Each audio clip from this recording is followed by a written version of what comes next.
You take someone like a Mr. Beast, a Speed, a Kai Cenat, etc. These guys aren't going to have difficult conversations on difficult topics. Speed will say Free Palestine, but he won't tell you from who. Mr. Beast will have a stunt, but when someone said Free Palestine on stream and he got mad. Then you got, people like us, whatever. We'll talk about it. We're the same person on and off camera, but you're not going to get as much reach. You're going to be called an anti-Semite. You're going to be called a misogynist. You're going to be called a racist, whatever. You're not going to get platform. People are going to be scared to work with you. For these normies, like, this is unheard of territory. So if you want the utmost money and clout, you cannot be authentic. Back with Myron. What's up, man? How are you? Good. I think we both had long days, but we're gonna fucking have some fun anyway. Yeah, absolutely. So what's new with you? Got here Vegas last night. Long flight, sucks as always. I hate traveling. But Vegas is like a second home. Almost. I'm like here multiple times a year. You're here all the time. I'm here. Yeah, I come here at least 3 to 4 times a year. It's great because it's third or fourth time on now. Yeah, I was like one of the first guests, and then I did another one. I did you. Yeah. Fresh. I'm trying to think what I did you with. Then I came back and I think I did another one. And then I think this might be your fourth for sure. Yeah. Because I've been in your show a couple times too. Yeah. It all starts blending. It's always fun. It's like if I come to Vegas, like we got to do a show, No, it's like there's the people. That's what I've learned at first. I was like, oh, how do you do this? Like, oh, the people you like, you bring back. Like, yeah. Not there's like always time. But then I realized like, oh, Joe Rogan and shit does that too. Oh yeah. Because the person like, oh, I'm bringing the same guest on too much. I'm like, oh, that's like the norm. I realized he brings on his comedian buddies. That's what you got to do. It's like a learning, like with a podcast. Like I didn't know what the hell I was doing. You kind of, as you go, kind of figure out direction. And even you change direction a lot. Like you're constantly, bro. You're doing so much different shit. Yeah, I mean, for me, I've like mastered female nature now at this point, and like understanding how they move, and kind of putting it in a way where it's not just about understanding them, but I have to understand them, then decipher that to men so they understand. I went really well, but it's hard explaining the little tiny details, the smallest. The smallest. There's little granular details that make a big difference that you need to, because with men are never taught how to be attractive and get girls. It's like a learned skill, or you can get a learning curve and have someone teach you. So like, there's like little details that you need to like press into guys and teach them. So like, for me, I've like kind of just got to a point where it's like, I've explained it so much and I've went into detail on so many different things. It's like, all right, talking about women is just annoying and they're stupid. Boring, yeah. And then obviously with the 2024 election, I wanted to get more into the politics. I truly do think that election was one of the most important. And if Kamala Harris had won, we would have had serious problems. So, we ended up winning, right? Which is good. And Kamala Harris wrote about me in her book, actually. Did she? She wrote about, awesome. she wrote about me. Great thing. She said me and Andrew Tate, basically, we took a lot of the young men away from voting. Though. Yeah. Shows you she's right about you in her book. That's why I started speaking up. Realized guys like us can actually shift narratives, Like you get a couple dozen guys, but we don't need the media anymore. Like we become the media. I was literally talking about this with the twins. Like social media influencers now have more relevance and influence with people than your traditional celebrities. And the biggest, or celebrities too, yes. Yeah, like Trump. And so the last election was really important in showing Trump had all influencers backing him and going on their shows. And Kamala had all your traditional A-list celebrities, musicians, athletes. She had everyone from Taylor Swift to LeBron James to A-list actors, etc. Everyone supporting her, Megan Thee Stallion, everybody. And what ended up happening was Trump won in a landslide. And it's because people, though they might like Taylor Swift's music, though they might like LeBron James and have respect for him, they don't really identify with them the same. Like they're not relatable. Influencers are. So like if someone like Aiden Ross does a stream and says, hey, go vote for Trump, his audience is going to feel that a lot more than if LeBron James goes out there and says, yeah, go vote for Kamala. Like it's just not the same. They feel a lot more related to you because they've watched, sometimes hundreds or even, could be more hours views. They really feel like they know you. They trust you because people know the guys that are full of shit. Yeah. Watch the media guys know. We all know A-list celebrities are not the same person. Shit, might get things wrong, but we're not liars. Yeah. Like perfect example of this, like go watch the Rock's interview with Joe Rogan. That was painful. Didn't give an opinion on anything, didn't say anything. And it goes to show people still revere their fame. People still respect their acting accolades and stuff like that. But people don't relate to them. And are like The Rock, if The Rock says, I'm going to vote for Kamala, like he's not going to have the same ability to get someone ass up to go vote and actually care as someone who's like a streamer that they watch for hours. So that last election proved that influencers are like the new thing. And I predict, take a step further, you're going to start to see influencers become politicians. Kash Patel, people forget, was a podcaster before this shit, right? Now he's the FBI director. Don Bongino is a deputy director. Trump was a fucking TV host, a reality TV star before this. So as we've shifted away from cable TV and reality television, which is what Trump came from, we're going to start getting into, you're going to start seeing celebs and influencers getting into this realm. And people will know, they're like, oh, I feel like they know us, but then also said a lot of crazy shit we used against us. But it is what it is. I think people don't care as much anymore. Yeah, no, they don't. And Kash Patel and Pete Hegseth and these guys getting confirmed proves that, right? Pete Hegseth had like sexual assault allegations. Kash Patel had the government gangsters book against him. Yeah, they beat him up on it on the Senate confirmation or whatever. But we're getting to a point now where people that have influence are going to probably be involved in the political sphere more and more. And we saw it with this administration. I predict it's going to continue on. And it's irrefutable.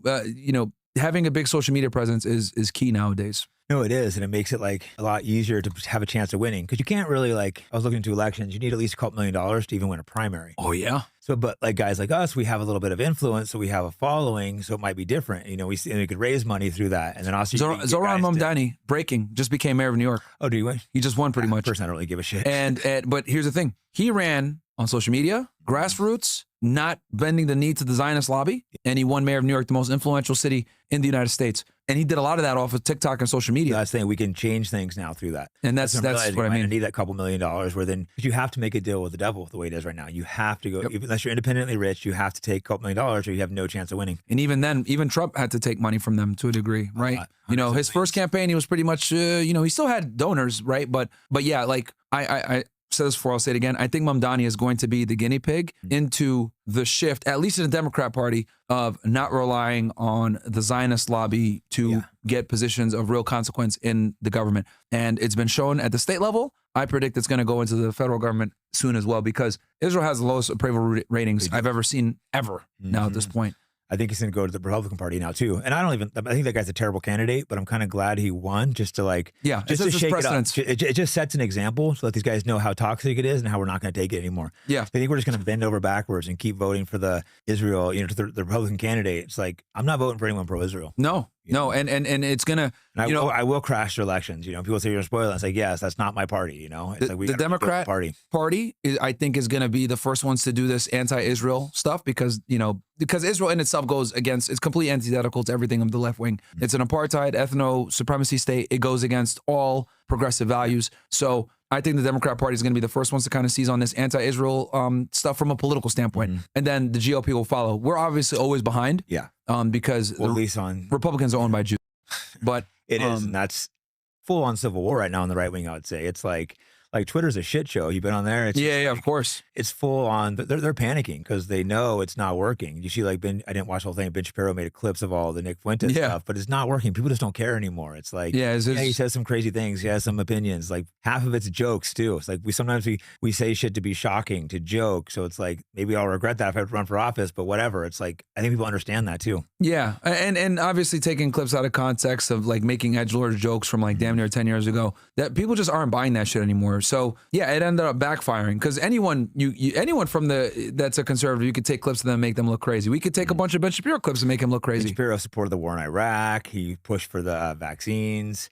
He's fucking way worse shit than fucking a Hitler joke. Yeah. And you could say, way more pernicious to push out the vaccine than to make a joke about the Cookie Monster. Yeah, or how girls like having sex rough and which is very true. Yeah. So so that's kind of what it is. But they're losing relevance, and obviously this Jewish Republican coalition was a line in the sand. They're basically declaring war on everyone, not just on the left wing that's critical of Israel, because we already know 90% plus of Democrats don't approve of what's going on, but now on the right wing too, because the right wing, the GOP, is the last stronghold for Jewish influence in American politics. It's the last stronghold, and they know if they lose that, it's over. It's crazy to me, how they overplayed their hand so much. They were just so arrogant and so we're going to do what we want. We're going to kill what we want. We're going to talk shit to you. We're going to treat you like shit. I think they overplayed After October 7th, they had all the leverage in the world to, be able to conduct the warfare and everything. But yeah, they got cocky. Over the top. They went over the top. And then they didn't anticipate that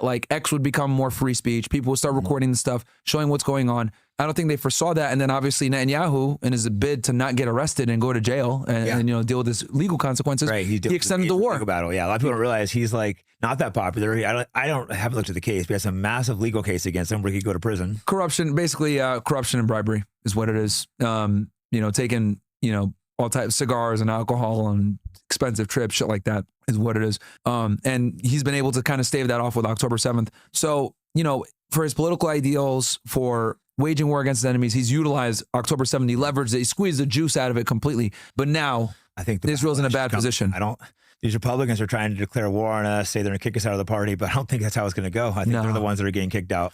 Yeah, no, and this coalition meeting was proof of that they don't control the narrative like they used to, and they're going to do everything in their power. They're going to do some censor crazy though. Shit, probably. Yeah, they're going to try to get us all banned. They're just like they're so arrogant though that they can like cancel us and get us kicked off. But I don't think they realize they've lost the narrative. I mean, they have try something crazy. We'll see what they're going to try. They still have enormous influence on social media. I do think that. I wouldn't be surprised if like people like me and you got deboosted on the platforms. Yeah. Maybe I think outright banning people now would be a bad look because like the cat's out the bag. But I definitely think that there's going to be some soft censorship where it's like shadow banning and shit. A little bit pulled back a couple weeks ago, and other people were saying it too. I think they've pulled back the anti-Israel people on Twitter. Well, Twitter's like algorithm is like changed. It's like a big change, Like you still get some breakthrough tweets, but I'm like, I think they definitely have a. Oh yeah. But when they took our check, I've seen way more pro-Israel shit on Twitter. The whole thing's pro. Yeah. Check mark. I mean, you got your check mark taken away too, right? Yep. Like we both got our check marks taken away for demonetized. Never said why. Yeah. Took our money away. Took our check marks. It's ridiculous, man. And this is precisely why so many people are scared of this stuff because, a lot of people like social media is their livelihood. So like if they lose AdSense or anything, revenue or whatever, they're cooked. Like, I've been demonetized for over 2 years now on YouTube and they still run ads on my shit and everything else like that. It's fucking retarded. But it is what it is. You adapt, adapt and overcome. And I would say, like, I'm kind of glad that I figured this stuff out. Like at first, like demonetization was like horrible, but it's really that's like a lot made me resourceful. Money coming through the YouTube. Oh yeah, dude. Yeah, it pays way better than all the other ones. Yeah, like Rumble's free speech, which I'm thankful for. But when you look at the money compared to the two, it's like, Well, yeah, because YouTube has all the advertisers still, so like they're able to make that. But yeah, dude, I'm losing like easily 6 figures a month by not being monetized easily because I stream so much. Like I'm on air 6-7 hours a day, right? Between my show and then like another 2 or 3 just for Fresh and Fit. So I'm on air easily 8 to 10 hours a day, almost every day. So exhausted. A couple days I filmed that much and I'm like wiped out. Yeah, but you get used to it, I guess. So yeah, I got used to it, and then like yeah, it sucks. Like it's a painful lesson and costly lesson, but now it's like I'm not dependent upon YouTube, and I haven't been for years, which is great because honestly, YouTube can always take your fucking money away. And I just say, you know what, you want to be able to be independent. If I get the monetization back, it'll be better. But if I don't, I can still live, so it'll be fine. No, you don't want, and I'm not controlled, which is the other thing. Yeah, that's what when you rely on one source of money, people can control you. Absolutely. And I was fortunate, that's why I'm trying to be too hard on other people that aren't speaking up. Because I'm fortunate where I had money put away from other shit where I could be like, obviously I want to make more money, but I have the ability to at least be independent. Yeah. Yeah, and people respect and understand that, and they'll support you if like they can see that you're not bought. But like, yeah, dude, like a lot of these influencers, like if they lost their YouTube monetization, they'd be fucking done. They get banned off Twitch, they'd be fucking done. So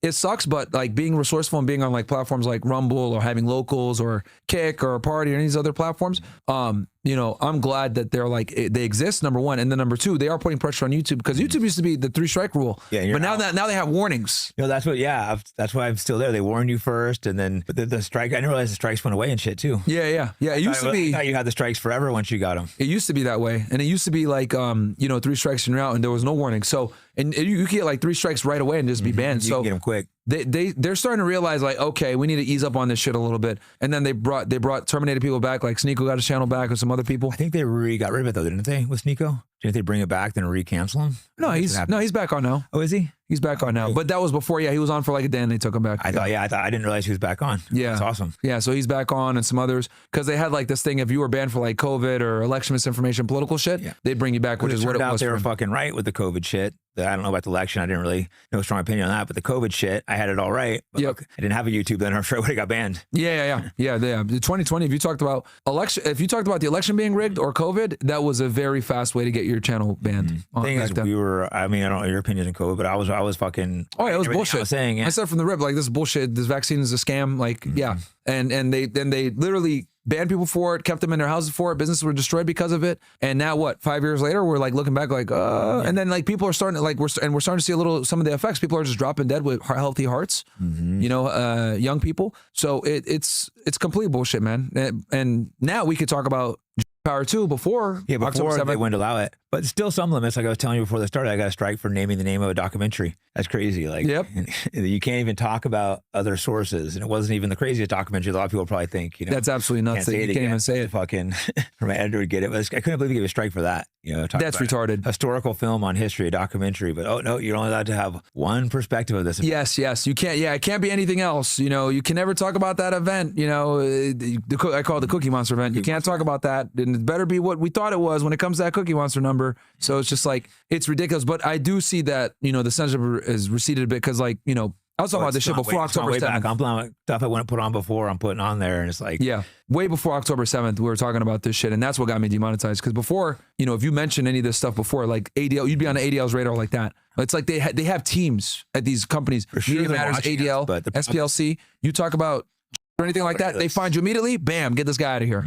Write a letter to YouTube, write a letter to Twitch. Are you aware that this individual is profiting on your channel, on your platform, monetizing on anti-Semitic stuff? And YouTube and these platforms, they're cocked. They're like, oh shit, no, I didn't know. So instead of taking the back of the creator, they immediately demonetize you or they ban you or whatever because they don't want to fuck with advertisers. So they're not going to get the creators back at all. And that's what happens with these big companies. They don't give a fuck. So yeah, I hope Rumble and these other platforms take over the market share and fucking make them go broke because they deserve it. I agree. Because they treat their creators like absolute fucking shit. Time will tell. Yeah, no, the SPLC wrote a article on me and the hate watch or whatever. Same. And they called surprise all the other companies they called Facebook, all those didn't answer calls, but YouTube talked to him and he said my account's not breaking any rules because they're trying to get me banned, being like, oh, he's having banned people on in this. And they're just like, yeah, that's not against our rules. That's when I'm like, oh shit, because before they taken down my Nick Fuentes interview, but I put it back up once I saw that article and they left it up. And now Nick's blown the fuck up. Yeah. Good happy for him. Yeah. So happy for him because after being banned for so long.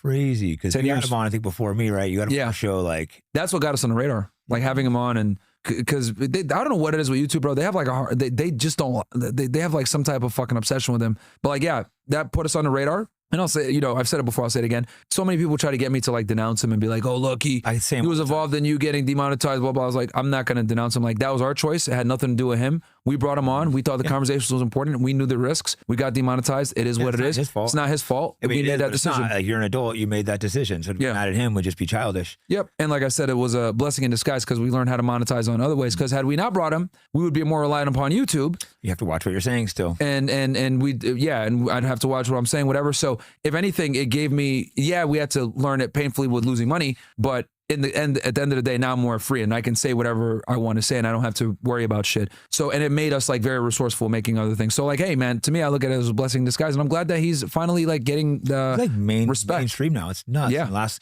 year and a half, I guess last year really is where he's blown up. Yeah. No, I mean, and it's great because now these ideas are becoming more general. People are able to talk about this stuff and it's a W for everybody, honestly. And the only people I've seen that aren't happy about this are haters and competitors or get haters. And you're always, but I'm happy for him, bro. It's been long coming and he deserves it. No, I see. He's a good dude. I've only known him a couple years and he's just blown up. Yeah. Walking around with him hardly getting recognized. Now there's no way you could. Yeah. But he was so censored. Even I was like, oh, fuck, bro, am I going to get what kind of backlash am I going to get if I interview him for hanging out with him? They took my videos down of him. They took, same with you. When I had him on, they took the videos down and gave me strikes and all that shit. They just took it down when I had him on there. I got a strike. They just. And the funny part is, we didn't even talk about anything controversial when I had him on, because we're on YouTube, we're still on Rumble. Break. That's the same with me. We talked about his political background, how he got into do what he did, all that other stuff. We talked about basic stuff, the Batman origin. Then once we started talking about the Zionism and everything else, switched to Rumble. None of that stuff was even on YouTube, but they still took the video down. It was crazy because there was nothing controversial in my video, or we played it very PG, and they still took it down. Yeah, like I said, I put it back up once. Guys have an agenda, I guess. Put it up now. They left it up because him and Alex Jones. I think that YouTube has some personal vendetta against them. The Alex Jones things is kind of weird. I guess I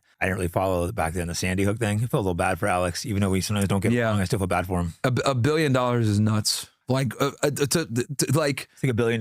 How do you even how do you calculate? Is it a couple billion or is it $1 billion? I think it might be. It's 1.4 billion. Yeah, it's there's no way you can pay that back. $1 billion? What the fuck? Look, and he apologized too. He said, hey, I made a mistake. It is what it is. He's apologized for it for a long time. People are human. Yeah. You make mistakes, and I think the fact that they're still dragging this and everything else like that. But hey, I mean, InfoWars is still around. I was there literally last month. So I don't get it because the media, they said Iraq had weapons of mass destruction. abortion. That was a lie. Why aren't they getting sued? That costs like millions of lives. You know, people lost their fucking children that went to war out there. American children, not to mention way more children in Iraq. They can't get sued. The trillions of dollars to die from that. We can't sue them over that. So why can they sue guys like me, you, and Alex? I don't get it. Why trillions of dollars. No, it's trillions of dollars, man, that we lost because of that war. Over 1 million people dead. Right? All the other issues that arose from the destabilization of Iraq, how it led to mass immigration and people fleeing, refugee crisis. Like there's so many other problems that come, like we often just like compute the numbers of how much the war actually costs.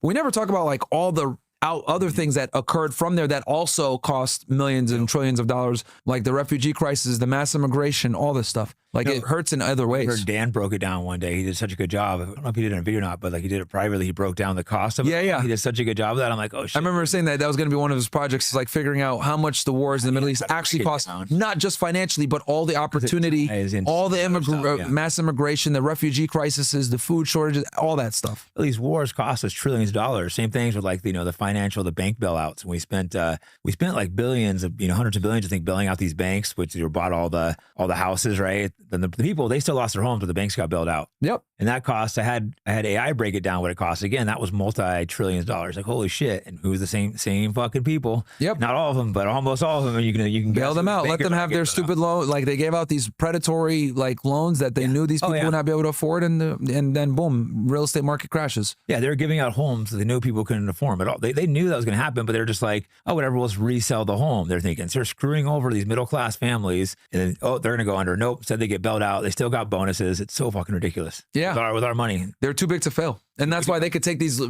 ridiculous risks, is because like they're like, you know what, at the end of the day, let's get bailed out. You will get bailed out. The government's not going to let us fail. You know, so and that's what happened. But yeah, no, it's crazy how just in a span of 2 years, how much people have been red pilled on this topic. And I mean, I remember, dude, I had to hit this. I remember when I brought Ryan Dawson on my show and we were talking about 9/11 and Zionism and everything else. Most Americans didn't even know what Zionism was in 2023. I'd have to hit the fucking bell, right, to when we talk about that stuff. So seeing how it's become so mainstream and how like they're responding to this thing becoming mainstream, it's a good thing because it's good. Yeah, I can't believe how mainstream it's gotten. It's the point where I'm like a moderate now. People have gone way past me where I'm like, oh shit, when I knew, when I was like, Moist Critical made a video on Netanyahu and I was like, holy shit. Who's like, that? I recognize that name. He's Moist Critical or Penguin ZO. Yeah, like dude, once he fucking made a video on it, I was like, yeah, because he's like the #1 normie commentator, like normie reaction YouTuber. Like when he mentioned Netanyahu, I was like, yeah, it's over. Yeah.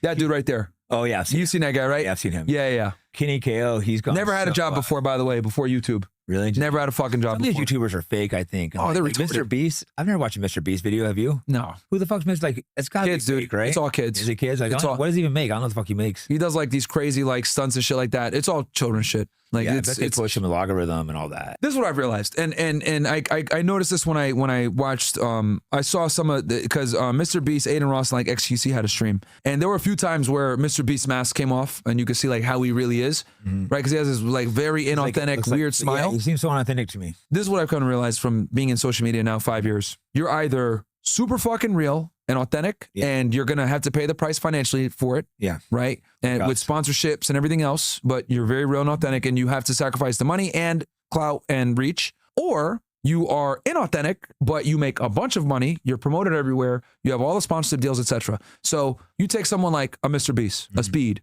a Kai Cenat, etc. These guys aren't gonna have difficult conversations on difficult topics. No. You know, Speed will say Free Palestine, but he won't tell you from who, right? Mr. Beast will have a stunt and, do all this stuff and say, we're going to do this, blah, blah, blah. But he won't ever talk. When someone said Free Palestine on stream and he got mad, right? I think it was Aiden Ross or somebody said Free Palestine and he was visibly uncomfortable when he said that. Kai Cenat will not discuss politics the money whatsoever, right? He won't even bother at all. But then you got, people like us, whatever. We'll talk about it. We're the same person on and off camera. Yeah. But you're not going to get as much reach. You're going to be called an anti-Semite. You're going to be called a misogynist. You're going to be called a racist, whatever. You're not going to get platform. People are going to be scared to work with you. I'll never forget. I did the coffee hour one time with Graham Stephan. And before we did the show, he added like when I watched it back after they recorded it, he put like a disclaimer in the beginning saying, hey, just so you know, we don't, our views are not representative of the guests, blah, blah, blah. And that was like a very tame interview. And that's when I was like, yeah, well, I guess for these normies, like this is unheard of territory. So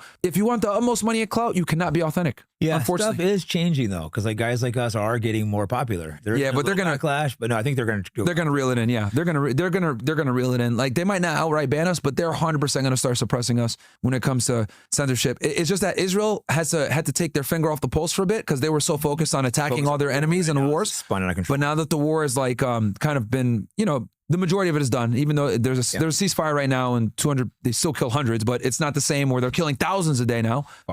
Now they could focus on the Hezbollah and the social media and they even say it's like an 8-front war or something with us, and they took TikTok. They literally took TikTok. We said it when he was in the handed it to the Jews. Like, how crazy is that? He literally said that. We met with a bunch of TikTok influencers after the UN meeting and last month in New York City. He had like a bunch of them there, and he was like, "Yeah, we got 8-front in the social media." And like, literally said that. Yeah. Netanyahu knows this, and this is why he's been doing interviews. He did trigonometry. He did Tatum. He did PBD, he did Nelk Boys. He's probably going to do more interviews, American interviews, with friendly, pro-Zionist type voices. He definitely won't go on an anti-Zionist one. He's going to keep doing that, and then they're going to pay influencers $7,000 a post, and then they're going to also, on certain platforms, they're going to push more pro-Israeli stuff, which we already see on Twitter. TikTok is already purchased by Larry Ellison. I don't really use TikTok that much, but APAC banned, fucking From the River to the Sea banned, all that shit gone. So we're going to see a change in the social media landscape. I predict YouTube and Meta are going to be next. I'm sure they're having meetings behind the scenes right now with how to... Fuck yeah. Because they need to reel it in, but it's gone so big now, it's going to be hard. It's going to be hard for them without Levine going to somewhere else. Let the mask slip. He literally said, we're going to deplatform and we're going to cancel you,